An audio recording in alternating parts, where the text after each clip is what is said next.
ശബരിമലയിൽ അന്നദാനം കൊടുക്കാൻ വേണ്ടി 6 ലക്ഷം രൂപയാണ് ചിലവെന്നാണ് ഞാൻ മനസ്സിലാക്കുന്നത്.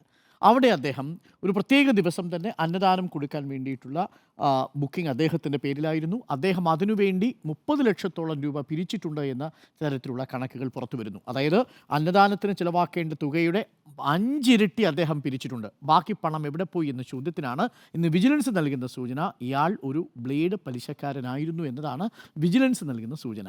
അങ്ങനെയാണെങ്കിൽ ഇയാൾ ഈ വിശ്വാസത്തെ വിറ്റുകൊണ്ട്, സാധാരണ അയ്യപ്പ ഭക്തന്മാരുടെ വിശ്വാസത്തെ വിറ്റുകൊണ്ട് ജീവിച്ച ഒരു ആളാണ്, അതിൽ ഉപജീവനം നടത്തിയിരുന്ന ഒരാളാണെന്ന് മനസ്സിലാക്കുന്നു. 2004 ബംഗളൂരിലുള്ള ശ്രീരാമപുരം അയ്യപ്പ ക്ഷേത്രത്തിൽ ഇയാളൊരു ശാന്തിക്കാരനായി അവിടെ നിന്ന് പുറത്തു പോകുന്നത്.